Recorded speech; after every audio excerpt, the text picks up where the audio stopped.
धरती से बढ़कर कोई सुंदर देश नहीं है। परीलोक की परियां जहां धरती घूमने आती है, वही नागलोक के नाग भी अमावास्या की रात को धरती पर घूमने आते हैं। नागराज तक्षक की बेटी नैना उससे जिद करती है, पिताजी, हम भी धरती देखना चाहते हैं। नहीं बेटी, तुम अभी छोटी हो, तुम्हें वहां खतरा हो सकता है। नहीं पिताजी, हमने मानवलोक देखा ही नहीं, हम भी चलेंगे। ठीक है, अच्छा, नहीं मानती हो तो आज चलो। तक्षक, उसकी पत्नी वसुधा और नागकन्या नैना मानवलोक धरती पर सुंदर वन में घूमने के लिए आए हुए हैं। सभी मस्ती में इधर उधर घूम रहे हैं, नाच गा रहे हैं, अपनी नागमणि निकाल कर रख लेते हैं और उसकी प्रकाश में खूब घूम रहे हैं। महान तांत्रिक कपाला पूरे धरती लोक का मालिक बनना चाहता है। आज अमावास्या है, हा हा हा हा। किसी न किसी प्रकार से मुझे नागमणि मिल जाए तो मैं धरती लोक का स्वामी बन जाऊंगा। जो भी चाहूं करूंगा, मुझे फिर कोई नहीं रोक सकता है। हा हा हा हा हा। बस एक बार इच्छाधारी नाग नागिन को पकड़ लूं, फिर तो पूरी दुनिया मेरी मुट्ठी में ही है। कपाला को नागमणि की तलाश है। वह नागमणि प्राप्त करने के लिए अमावास्या की रातों को तांत्रिक क्रिया करता है। अब मैं कई कई बड़ी बड़ी शक्तियां इकट्ठी कर चुका हूँ और बहुत ताकतवर हो चुका हूँ। अब मैं जंगल जंगल जाकर इच्छाधारी नाग और नागिन को ढूंढता हूँ। अमावास्या की रात को वे घूमने आते हैं। आज सुंदर वन में ढूंढता हूँ। आज ढूंढते ढूंढते वह इस बेहद जंगल सुंदर वन में आया है। वो बीन बजाना शुरू करता है और बीन बजाते बजाते आगे चला जाता है। आगे बढ़कर उसे गंध मिलने लगती है। वह जोर जोर से सूंघता है और कहता है, हाँ, यहाँ गंध मिल रही है। यहाँ इच्छाधारी नाग नागिन है। मुझे आभास हो रहा है। हा हा हा हा हा हा। अब मुझे नागमणि मिलने से कोई नहीं रोक सकता। मैं ढूंढ कर ही रहूंगा। इसी जंगल में इच्छाधारी नाग नागिन है। इधर नाचते गाते हुए नागराज तक्षक और नागिन वसुधा भी तांत्रिक कपाला की गंध को सूंघ लेते हैं और बीन की आवाज को सुनते हैं। बेटी नैना, यहाँ से जल्दी से भागो, हमारे लिए बहुत बड़ा खतरा है। तांत्रिक कपाला हमारा पुराना दुश्मन है। वह यहाँ आ गया है। मुझे उसकी गंध आ रही है। भागो, वरना हम फंस जाएंगे। लेकिन पिताजी, हम तो बहुत शक्तिशाली हैं। हमारा वो कपाला क्या कर लेगा? वह तो ठीक है बेटी, लेकिन उसने भी तपस्या और तांत्रिक अनुशासन करके बहुत शक्तियां हासिल कर ली है। दूसरे हमारे नागलोक में हमारी सभी शक्तियां चलती है। यहाँ आकर वे शक्तियां कमजोर हो जाती हैं। अगर नागमणि उसने हमसे छीन ली तो वह हमें मार डालेगा। भागो, जल्दी से भागो। तीनों वहां से भागने लगते हैं। अपनी अपनी नागमणि तीनों ने रख ली है। उनकी गंध का पीछा करते करते कपाला भी उन्हें पकड़ने के लिए दौड़ रहा है।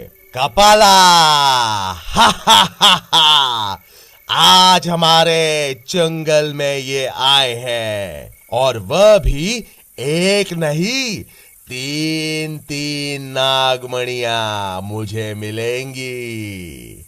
मजा आ जाएगा। मुझसे ये कहीं बच ना जाए। मैं आगे की झाड़ियों में आग लगा देता हूँ। तांत्रिक कपाला मंत्र शक्ति से आगे झाड़ियों में और जंगल में आग लगा देता है।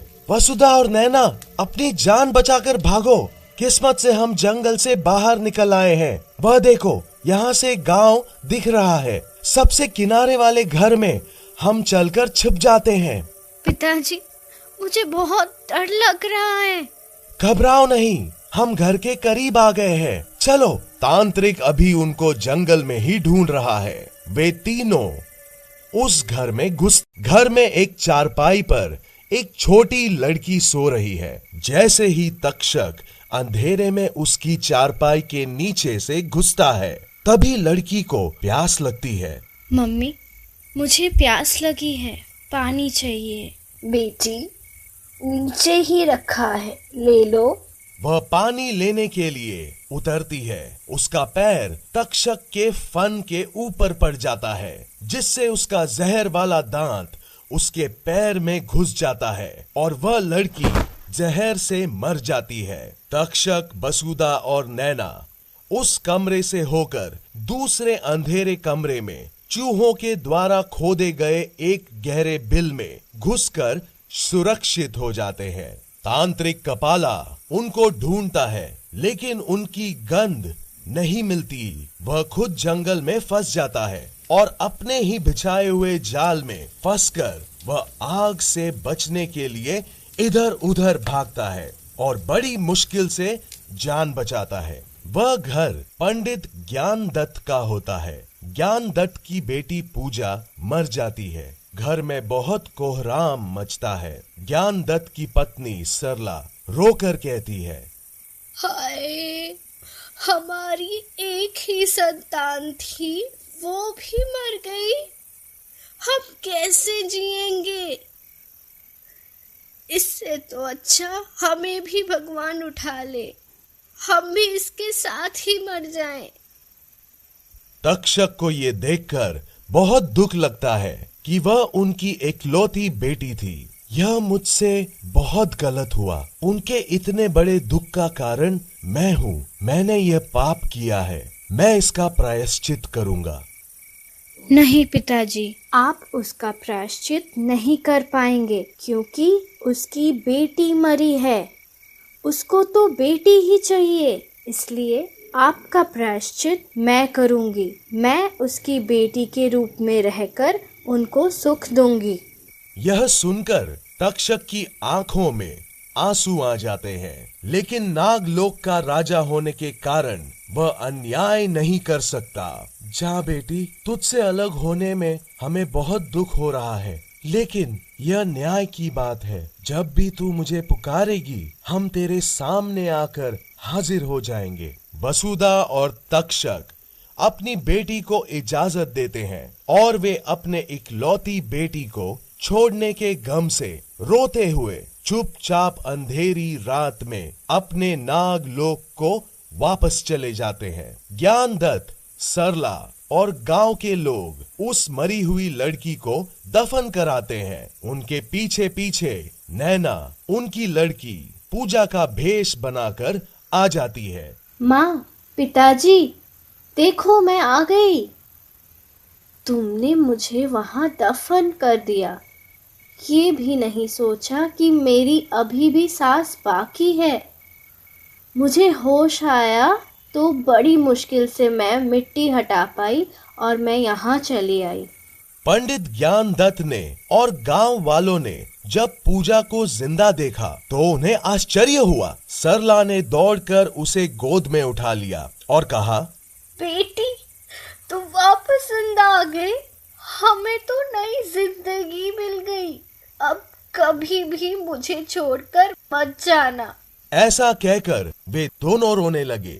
पूजा भी रोने लगी और उनके गले से लिपट कर बोली, नहीं, अब मैं आपको छोड़कर कहीं नहीं जाऊंगी।